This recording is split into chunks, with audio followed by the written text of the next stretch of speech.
And we're going to start with the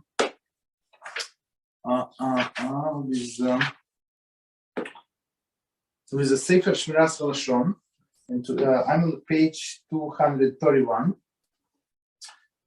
and the topic is the need to talk. Okay, people who find themselves inclined toward the melancholy feel need to speak freely to others and are, understandably, afraid to focus themselves on developing quality of silence. So somebody is a melancholy,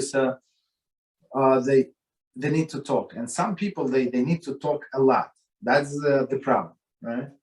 As we understand why is it a problem. Should this be the case, one should at least accustom himself not to speak about others, whoever they might be. His friendly conversation should focus on the matters of the interest and not on the people of interest. When he does find it necessary to discuss others, he should be as brief as possible. So what are we talking about? So a person need to talk, he's in melancholy, maybe depression, right? Any questions? Or somebody, could you put us on mute, whoever is not on mute, please? Could you put us on mute? Okay, so basically we're saying, so okay, this person, thank you. So this person is in depression, okay? Is in depression, or melancholy. Okay, they need to talk. Don't talk about people. So if people start discuss people, for sure they're going to say Loshon Hara, for sure, guarantee 100%, right? So the Chofetz Chaim say at least say talk as less as possible. Okay, continue.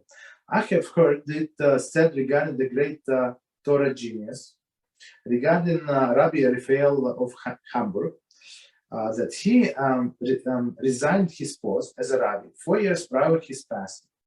From this time on, he would ask those who visited him that as long as they are within his confines of the confines of his home, they should not speak about other people. Right? So it's very important to learn another lesson from here. So in your house, you have to have rules, and everybody who comes to your house have to comply. They must comply. They cannot just do what they want, right? In their house or on the street, they can do whatever they want, but in your house, you say, that's my rule. So I say only kosher food in my house. Nobody comes and brings not kosher. I say if you come at my house, right, for example, what is it? Like when on Friday night, don't bring me any gifts. Why? Because it's too late. Because you come after the nightfall, right? So don't bring me flowers. Don't bring this. Don't bring that. That's the rule. So we have to be very strict with our rules, right? So this rabbi said, okay, no discussing people in my house. That's the rule. Continue. I have also heard regarding another leader of his generation that he was extremely careful, never discuss others. So that's so the Loshon Hara starts when we start discussing people. Okay. So the commentary says that toward the end of his life, the Chofetz Chaim was visited by someone who broached the subject of the dispute in his hometown. The Chofetz Chaim interrupted him for years. I have avoided the sin of Lashon Hara. Do you wish that I now be caught in its web? So basically, you're not obligated to involve in all of the machlokes. And as we said before, like all of the disputes, stay away. So now this person from different town comes to tell the Chofetz Chaim or anyone what is going on in his town. We're not allowed to listen to this. Certainly, one must be careful not to discuss shopkeeper with his competitor. Mm-hmm.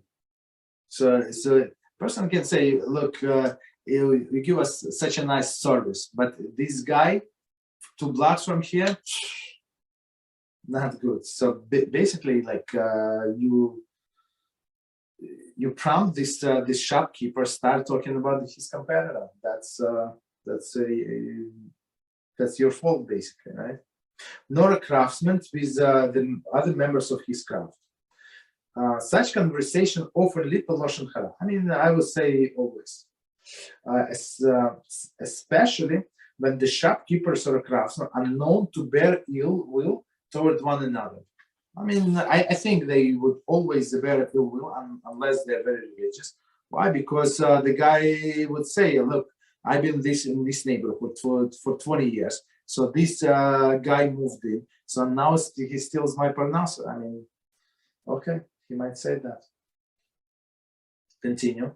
This restriction applies not only to the singing, the shopkeeper praises, regarding which I would say just one should never speak the praises of his fellow exceedingly, for the praise will inevitably lead to criticism. So what does it all mean? So we said before that when you praise someone, right, in front of other people, so these people come and say, you like that guy? You like this guy Steve? You really like it? You know what he did? You know what he did?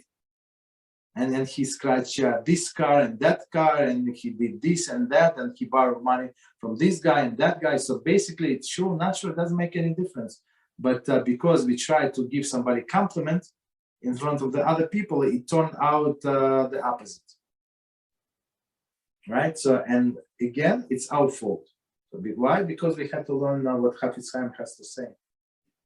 Commentary.